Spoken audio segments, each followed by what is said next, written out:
Time table ऐसी चीज जिसको बनाना सब चाहते हैं, फॉलो बहुत कम कर लोग कर पाते हैं। जो लोग फॉलो कर पाते हैं वो कहते हैं इससे हमारा कुछ आउटपुट नहीं आया। जो लोग फॉलो ही नहीं कर पाते वो कहते हैं टाइम टेबल जैसी कोई चीज एग्जिस्ट नहीं करती साहब, हमें तो अच्छा लग रहा है ऐसे ही पढ़ना।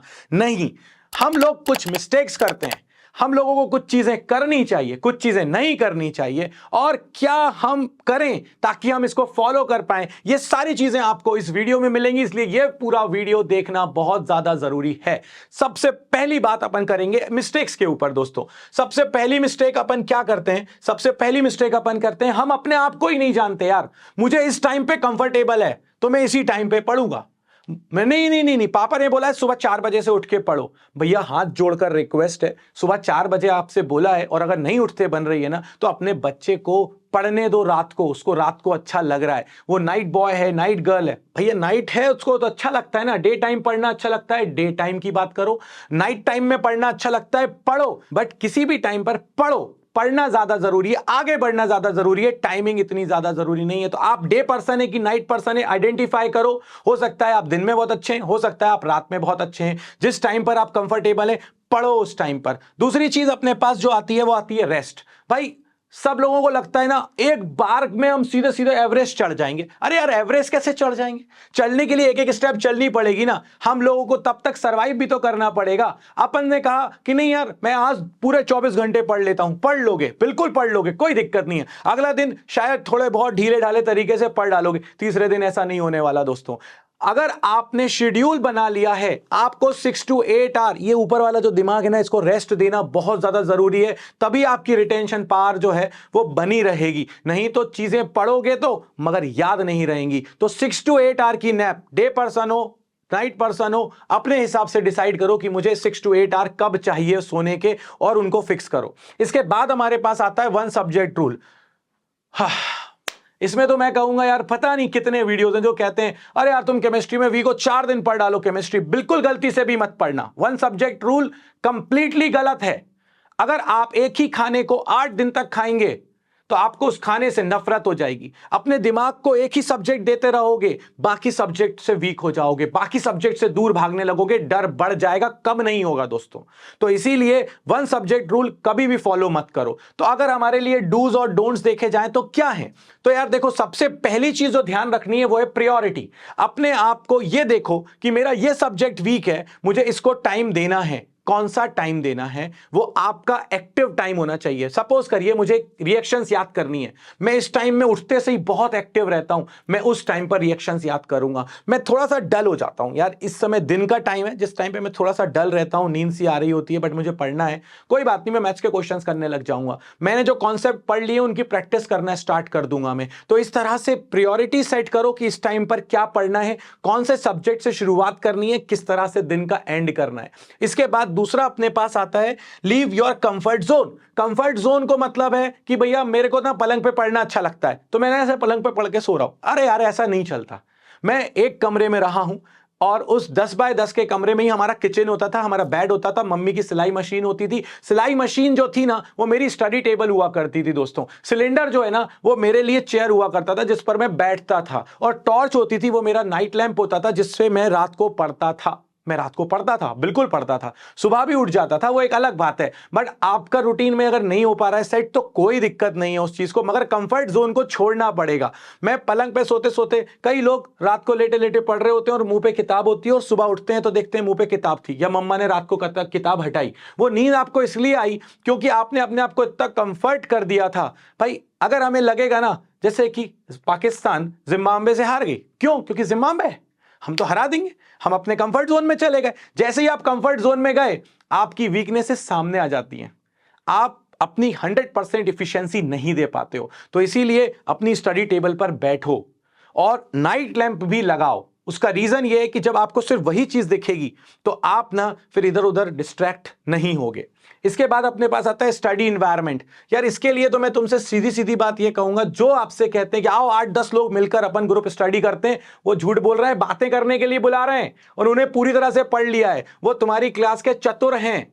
उन्होंने क्या करा है? उन्होंने तुमको इकट्ठा कर लिया है। मैंने तो पढ़ लिया है, मेरे नंबर ज्यादा तब होंगे जब बाकियों के कम हो जाएंगे। वो पूरी कोशिश ये कर रहे हैं।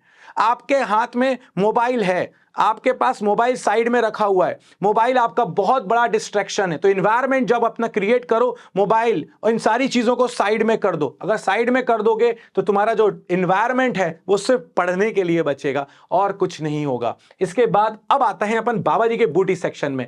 क्या है ये बूटीज जिनकी वजह से अब अपन आगे अचीव करेंगे ऐसा टाइम टेबल और अपने टारगेट? तो सबसे पहली चीज, लेट योर ईगो विन। सबसे बड़ी इंपॉर्टेंट बात है, सारे लोगों को बता दो, मम्मी को बताओ, मम्मी आज मैं फिजिक्स का ये चैप्टर पढ़ने वाला हूं, दोस्तों को बता दो, अपने टीचर्स को बता दो कि सर इस बार प्री बोर्ड में आप देखना मैं सारी की सारी चीजें पढ़ के आऊंगा। जब सबको बता दिया और अगर नहीं पढ़ोगे तो सब बोलेंगे क्यों, बातें तो बहुत बड़ी बड़ी कर रहे थे।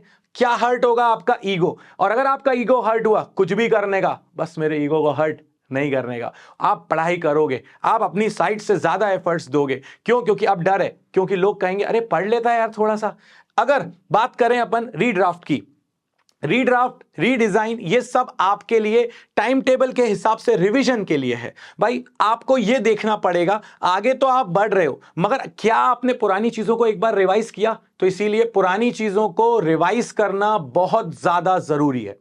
इसीलिए जब भी अपना टाइम टेबल बनाओ उसमें एक पार्ट, छोटा सा पार्ट, भले ही वो रात को आधा घंटे हो, सोने के पहले का आधा घंटे हो, एक बार देखना हो, बस जो चीजें पढ़ ली हैं एक बार उनको देख जरूर लो। इसके बाद अपने पास आता है चेक योर प्रोग्रेस। कैसे चेक करें? तो भाई एक काम करो, प्रिंट आउट रखो अपने पास। किसका प्रिंट आउट रखो? अपने सिलेबस का।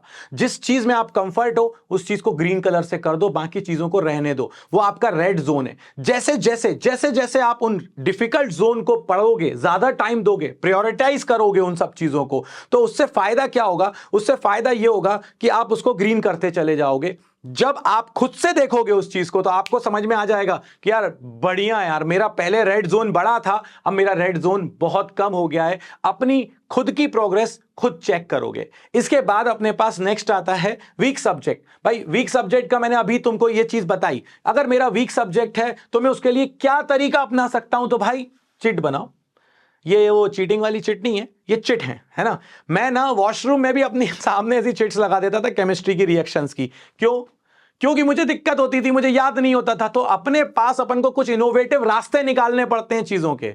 और पेपर टाइम में अगर तुम बुक खोलोगे या रिवीजन करते टाइम पर जब तुम बुक खोलोगे, कोई नया रजिस्टर खोलोगे तो बड़ी दिक्कत है। जब छोटे छोटे से अपने चिट नोट्स या चीट नोट्स देखोगे तो अरे वाह यार बहुत बढ़िया, इतने में मेरा पूरा चैप्टर रिवाइज हो गया। 10 पेजेस में पूरे चैप्टर रिवाइज हो रहे हैं, खुश हो जाओगे, अच्छे से पढ़ डालोगे। देखोगे अरे 100 पेजेस का रजिस्टर है भाई, इसमें तो एक ही चैप्टर कंप्लीट होगा, दिमाग में बर्डन आना शुरू हो जाएगा। तो अच्छे शानदार चिट नोट्स बनाओ, उस सब्जेक्ट के तो स्पेशली बनाओ जो आपका बहुत ज्यादा वीक है, और इन सब चीजों को सब तरफ डिस्प्ले कर दो, ईगो को अपने बीच में आने दो। और लास्ट बात है यार, गोल।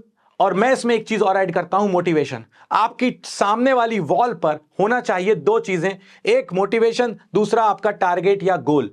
मोटिवेशन से मतलब है कि मुझे देख के भाई किसी को पैसे से मोटिवेशन होता है, भाई 30 लाख रुपए मंथ कमाने हैं मुझे, वो मोटिवेशन है ना, लगा लो सामने प्रिंट आउट। मुझे MS धोनी को देख के मोटिवेशन होता था, वो बोलता था अगली स्टेप को देखो, बाद में एंड रिजल्ट ऑटोमेटिकली अच्छा आ जाएगा। सो उसी तरह से आप भी ये देखो, आपको हो सकता है किसी स्पोर्ट्स पर्सन को देखकर, किसी पॉलिटिशियन को देखकर, अपने टीचर को देख के, अपने पेरेंट्स को देख के, जो भी आपके मोटिवेशन का सोर्स है वो सामने आपकी वॉल पर होना चाहिए, भले ही वो भगवान की तस्वीर हो। तो अपना मोटिवेशन और गोल भाई इस बार मुझे ये करके दिखाना है, whether it is to clear competitive examination, whether it is a 12th board examination, जो भी आपका गोल है, जो भी आपका टारगेट है, तो ये 2 चीजें आपके सामने होनी चाहिए, एक मोटिवेशन, दूसरा गोल। दोनों को देखकर आप मोटिवेट होते रहेंगे। तो दोस्तों अब आएंगे नेक्स्ट वीडियो में बाबा जी आपके लिए 3 मंथ की एक ऐसी super strategy, super time table लेकर, जिसको आप फॉलो करोगे टॉप लेवल रिजल्ट लेकर आओगे। तो उस वीडियो में अपन मिलेंगे। इस वीडियो में बाबा जी की तरफ से इतना ही, जो बूटी दी है,